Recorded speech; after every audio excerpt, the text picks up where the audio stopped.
All right, I have quite a bit of stuff for you today. Some of it even may be news.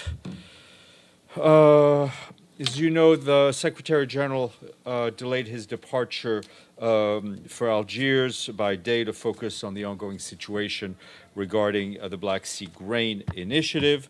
He will be flying out to Algiers in a few hours. Tomorrow, he will deliver opening remarks at the opening of the League of Arab States Summit. That'll be tomorrow, late tomorrow afternoon, early evening in Algiers. He is expected to highlight the strong partnership between the UN and the League of Arab States and also emphasize the vital role of the organization to advance peace, sustainable development, and human rights. He's also scheduled to meet with Algerian foreign senior officials. He'll be back in New York on Wednesday. For her part, the Deputy Secretary General is in Spain, where a few moments ago she took part in the opening of the local 2030 Coalition Secretariat that took place in the city of Bilbao. The Local 2030 Coalition is a UN system-wide platform to accelerate the localization of the 2030 Agenda for Sustainable Development. The coalition brings together the combined resources of the UN family in enabling the energy, digital, and green and blue transition needed for sustainable development, she said. Earlier in the day, she was in Madrid, where she met with Prime Minister Pedro Sanchez, the president of the Spanish government, and other senior officials. She also held a dialogue with youth leaders on how to advance the SDGs, and tomorrow she'll be back in Madrid to tour the UN hub site at the IE Business University and address students studying international relations. I have a statement for you on India. The Secretary General is deeply saddened by the tragic news of the collapse of the Morbi bridge in Gujarat that took place yesterday on October 30th and reportedly killed more than 130 people and injured many others. The Secretary General expresses his condolences to the families of the victims, as well as the people and government of India, and wishes a quick recovery to those injured. On Ukraine, I can tell you the Secretary General continues to be in intense phone and email and other contacts aiming to work towards the end of the Russian suspension of its participation in the Black Sea Grain Initiative. That same engagement also aims at the renewal and full implementation of the initiative to facilitate the export of food and fertilizer from Ukraine, as well as removing the remaining obstacles to the exports of Russian food and fertilizer. I won't repeat what Rebecca Greenspan-Martin Griffiths just said in the council, and also you heard extensively from Martin Griffiths just a few minutes ago at the stakeout.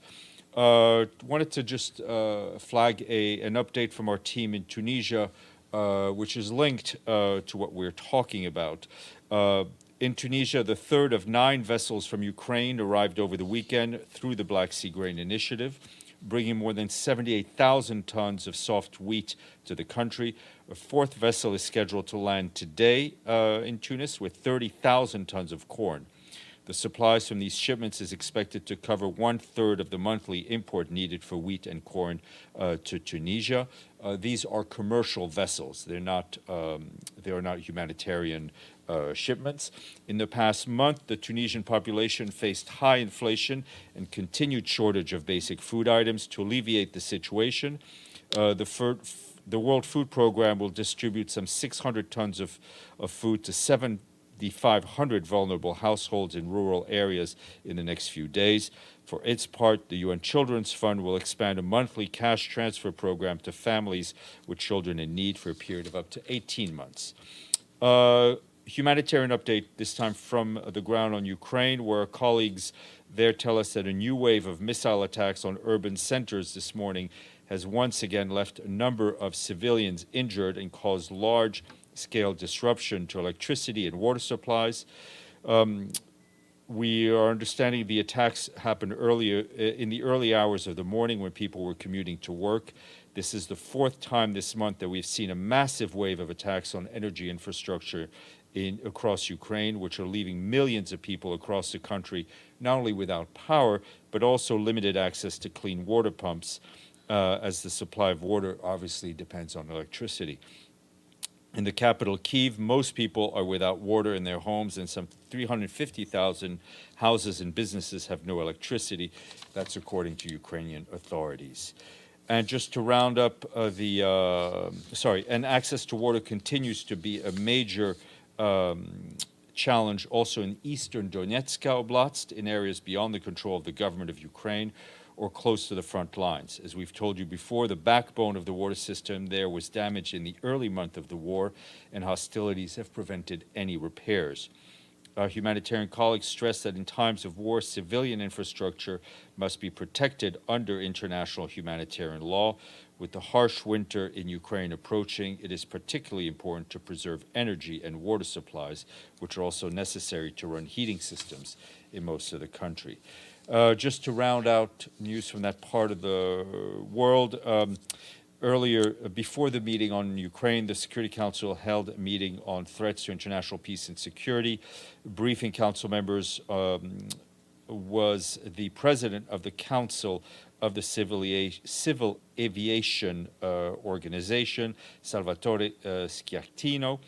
He briefed council members on the forced landing of the Ryanair flight by Belarus and detailed the work undertaken by the fact-finding investigative team set up by the Secretary General of the International Civil Aviation Organization. Moving on to Africa, our colleagues in the Democratic Republic of the Congo say that fighting over the weekend between Congolese armed forces and the M23 in North Kivu has led to additional population displacement towards our peacekeeping base in Kiwanja. UN peacekeepers continue to provide logistical and medical support to the Congolese armed forces and also maintain a robust posture to protect civilians. It is estimated that in the past 11 days, about 50,000 men, women, and children have been displaced, including around 12,000 people who've sought safety in Uganda. In Goma, following calls from civil society members, demonstrations were held yesterday and today at the border with Rwanda. We also have news about 4 peacekeepers injured last week near Kiwanja during the clash between the M23 and Congolese forces. They are now in stable condition and were evacuated to Goma. Separately, on Saturday in Ituri, UN peacekeepers deployed a quick reaction force to Roe, a site hosting displaced people following fighting there between Congolese armed forces and suspected members of the Zaire militia. No injuries were reported, but the attack prompted displaced people to seek refuge at the UN peacekeeping premises there. And you saw over the weekend, we issued a statement following the Secretary General's phone calls with the presidents of Angola, of Rwanda, the DRC, and Kenya. This is to express his deep concern at the resumption of hostilities in the eastern DRC. He called for an immediate de-escalation and reiterated the full support of the UN for the ongoing mediation by the president of Angola and the Nairobi process under the facilitation of former President Kenyatta. We also issued a statement last night on the attack that took place in Somalia on October 29th, which killed over 100 people and wounded many more. The Secretary General condemned the heinous attack and reiterated the UN's stand in solidarity with Somalia against violent extremism. With the attacks, many victims in need of urgent blood transfusions, UN staff in Somalia have started voluntarily donating blood for the survivors. We also issued a statement expressing our sorrow following the tragic incident in Seoul, which left more than 140 people dead and injured, many more. The UN mission in Haiti condemned the assassination on Friday of Éric Jean-Baptiste, a political leader in the country and former candidate for the presidency, along with his bodyguard. The mission called for accountability for these crimes, adding that Jean-Baptiste was a committed politician serving the consolidation of democracy and the rule of law in Haiti. Our colleagues also called for accountability for another serious crime committed recently, the murder of Tess Gary, a journalist with Radio Le Bon, who was found dead in Les Cayes on October 24th, and the attempted assassination of another journalist, Robertson Alphonse, who worked for the Nouvelliste. That assassination took place on the 25th. We add our voices to our colleagues in Haiti and offer our condolences to the family of those killed and the Haitian people, and wish a full and speedy recovery to the wounded journalists. Just a quick note, Christian Saunders, Special Coordinator on Improving UN's Response to Sexual Exploitation and Abuse, is in Colombia for a week-long visit to assess the coordination and implementation of the Secretary General's system-wide strategy to prevent and respond to sexual exploitation and abuse. More in a note online. Today at 8 p.m., the UN Office for Drugs and Crime will launch its Afghan opium survey report. I think that's been shared with you. The embargo lifts at 8 p.m. tonight. Opium cultivation in Afghanistan's latest findings and emerging threats is the first report on illicit opium economy since the Taliban took over in August of last year and banned cultivation of opium poppy and all narcotics in April of this year. The report will be available online. Senior personnel appointment. Today, the Secretary General is appointing Faisal Shakar of Pakistan as the new UN police advisor, who sits in the Department of Peace Operations. Mr. Shakar succeeds Luis Carrillo of Portugal, who recently completed his assignment, to whom the Secretary General is grateful for his exemplary leadership. Mr. Shakar brings to the position more than 30 years of national and international experience, currently serves as Inspector General of Police in Pakistan.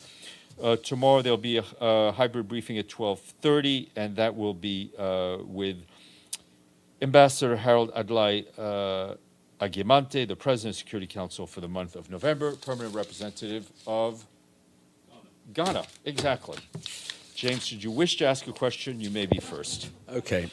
So the Secretary General is working the phone. Sorry, I missed the very top of the briefing. Yeah, I assume he is going to Algiers. Yes, now, he is going tonight. Yeah. He's delayed, right? So who has he been phoning? Has he managed to get a call into President Putin or President Zelensky or President Erdogan? Yeah, I'm not going to get into the details of his phone calls at this time, but he has been speaking and seeing representatives of all countries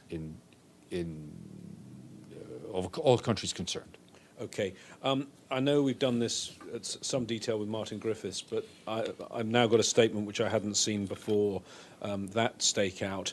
Martin Griffiths was very clear that Russia is still a party to this agreement because it is only suspended, not withdrawn. There's now a statement from the Russian Defense Ministry. The movement of ships along the security corridor is unacceptable since the Ukrainian leadership and the command of the armed forces of the Ukraine use it to conduct military operations against the Russian Federation. Does that worry you that Russia is putting out such statements? I just spoke to my colleagues in Istanbul who would, and we were just, I think, in real time discovering the statement. They will be having discussions with their Russian counterparts within the framework of the Joint Coordination Center to try to get some clarity. We also expect one of the regular updates from the JCC to be published by COB today. And last one on this, if I can.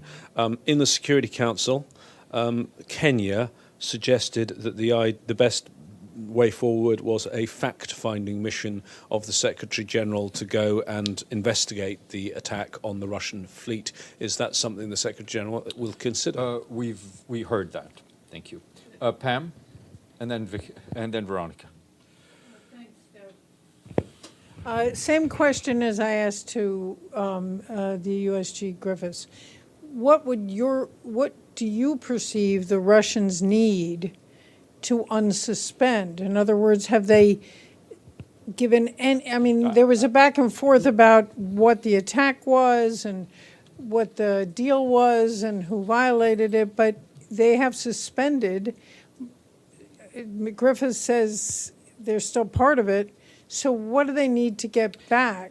I mean, Martin Griffiths has many more stars in his epaulets than I do. So I think he gave you an answer. I really have nothing to add. And as he would say, you should also speak to representatives of the Russian Federation.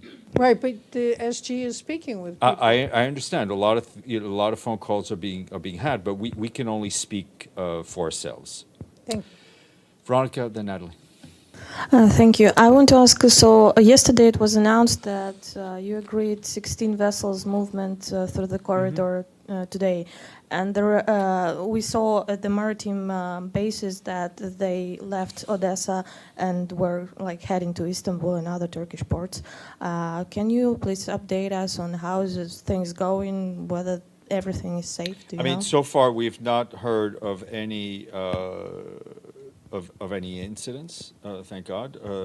By the end of the day, our our colleagues in Istanbul who do the minute-by-minute monitoring will put out an update and giving you the results of the day. Natalie? Stéphane, you mentioned that your Turkish colleagues is on the phone with the Russians, that they're just getting... No, what I mentioned is our colleagues in Istanbul. In Istanbul, right? At the Joint Coordination Center are having discussions, obviously with the other parties involved, which is Turkey, Ukraine, and of course the Russian Federation, the representatives that are there, trying to get a bit more clarity on the meaning of the statement that was issued. When are we going to know the results of these conversations? Okay, okay, got it. And the second question is about that Russia is constantly attacking the hydroelectric power plants of Ukraine. Today you mentioned it was like 3 attacks in Ukraine. No water supply, no electricity. Did this affect the UN mission in Ukraine?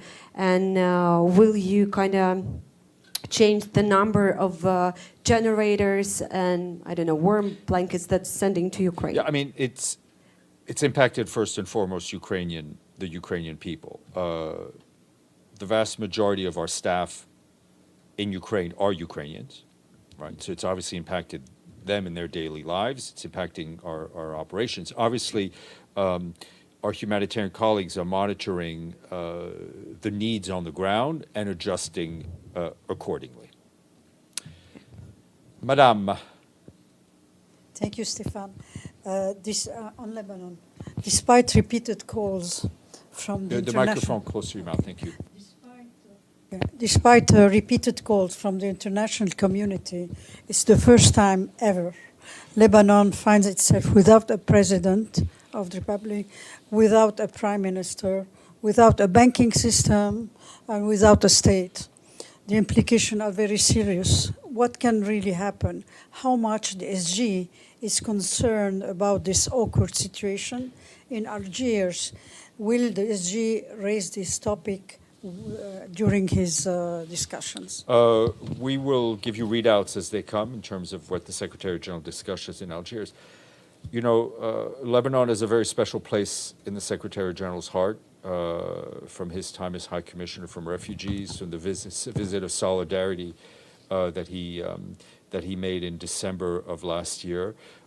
He's obviously concerned about the state of affairs in Lebanon, working with the international support group. The UN is delivering, I think, a unified message on behalf of the international community to encourage, to say the least, Lebanese political leaders to make the right decisions and put the interest of the Lebanese people first and foremost. Stéphane. Thank you, Stéphane. Election in Brazil, Bolsonaro didn't talk yet. Is the Secretary General worried that this could cause problems in recognizing the new president, Lula? I mean, the Secretary General spoke to President-elect Lula a few hours ago. They've known each other for quite some time, as you may know. He congratulated him. And is it worried that I mean, you know, my answer would be the same one we give for every country that has an election. We would hope and want to see anyone who has grievances with the electoral results to go through established constitutional and legal processes. Madame. Hi. The U.S. plans to hold an informal meeting in the Security Council about Iran on Wednesday. However, Iran's intelligence community believes that the U.S. government is the main suspect and the first defendant of unrest in Iran. The Islamic Republic of Iran says the United States and its allies have continuously abused the UN platform to advance their political agenda, and that often has come at the cost of violating international law and UN Charter. Now, what's the reaction of the UN Secretary General to the double approach of the US, and why the Security Council does not condemn the terrorist attack in holy shrine of Shah Cheragh in Shiraz? quite a bit to unpack in there. Trying to take things backwards, I can't speak for the Security Council. That's for them to speak. It's a question you could ask the outgoing president or the incoming president. I think the Secretary General's condemnation was extremely clear, firm, and timely of that terrorist attack on a holy shrine. And I think this was an answer raised by a question raised by one of your Ukrainian colleagues about member states calling for various meetings at various times in the Security Council. Member states are free, have a charter that they follow, and they're free to call and say what they want during meetings. It's not for us to comment on that. And I think in terms of what's going on the ground, we've also been very clear at our concern at the safety and the health of the demonstrators.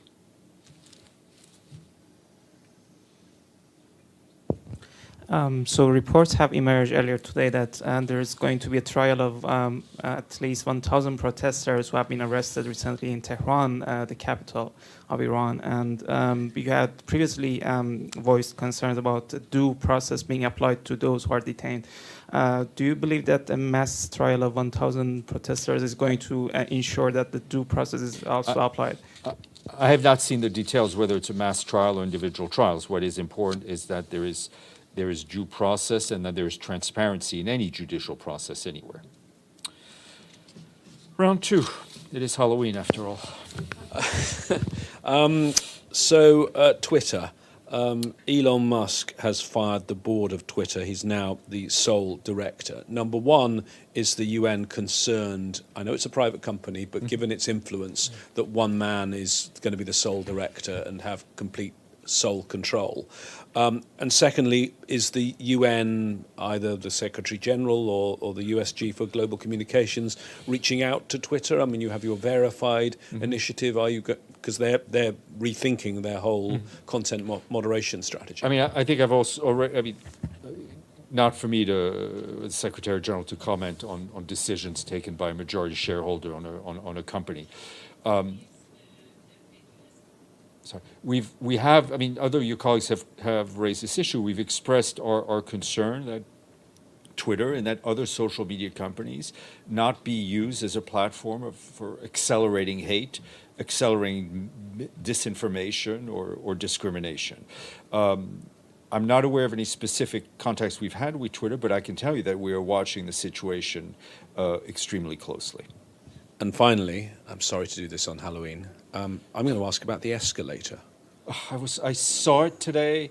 I saw Benno curse the fact the escalator wasn't working, and I was like, damn, James is going to talk about the escalator. I mean, I gave you a week's grace to fix it. But James, I'm responsible for quite a bit here. I know, but I'm not. But honestly, my hands are so delicate. But I will. It's serious inconvenience, and we know they're old. We know they always break down. The excuse we don't have the spare part. Honestly, why is the person in charge of procurement not have all the spare parts for the escalator for when it next breaks down? I will find out. Thank you. What the spare part is. If we could maybe manufacture it ourselves, James, it could be your project for the week, in your shed. Yes, Pam. Just one follow-up to James's last question, not on the elevator. The UN uses Twitter as a principal means of I mean, getting, we use Twitter, we use Facebook, we use TikTok, we use Instagram. Yeah. Most governments Yes, many governments right. in the world use Twitter, US and I think I can only they all speak for do. us. And I said we will be following very closely what is happening with Twitter. We would not want to be part of any platform. Well, you have to start texting us and things? Well, listen, you text me. Thank you. All right. Goodbye.